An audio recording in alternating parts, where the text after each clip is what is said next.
ilikuwa iko na miili unclaimed bodies 62, 62 unclaimed bodies.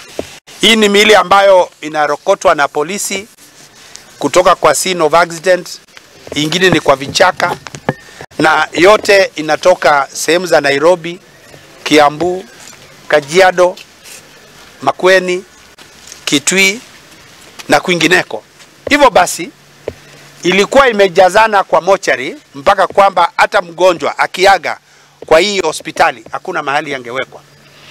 Kulingana na sheria za afya, uwezi kifungu cha public health, tukapewa court order, tukatangaza kwa gazeti kabla hatujapewa hiyo court order, tukapewa nafasi ama order ya kwenda kuzika mili 31 mwezi wa Septemba.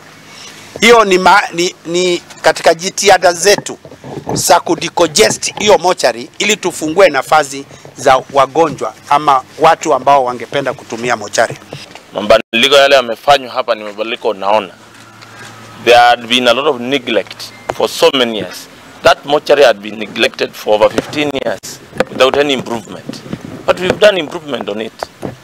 And the laundry and many other wards, places, theaters, casualty wing.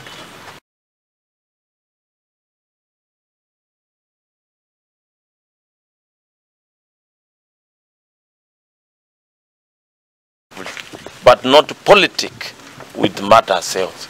So ningeomba wanasiasa waache ku politicize maneno ya health. Health is very sensitive.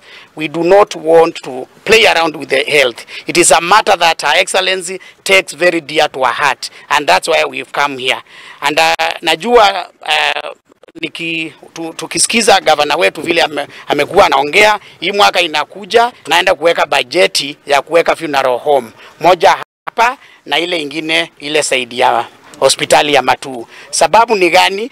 Tungetaka kupeleka watu wetu to the next level. Mnakuja, mili yenu inawekwa, hata itakuwa na chapo. Mnaombea hapo na mnachukua nini? Mnachukua mpendwa wenu kwa njia nzuri sana ya heshima. We can confirm that the renovations at the mortuary was one of the projects that the department was undertaking.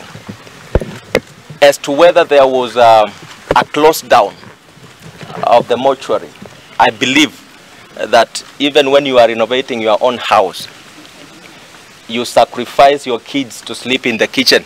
Yes, so that absolutely. You can renovate their bedroom. Yeah.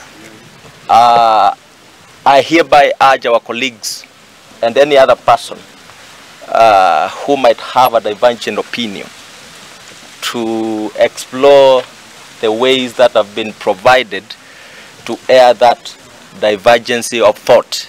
I respect uniqueness of mind and divergency of thought, but we cannot afford to have a situation where we create anxiety among our people.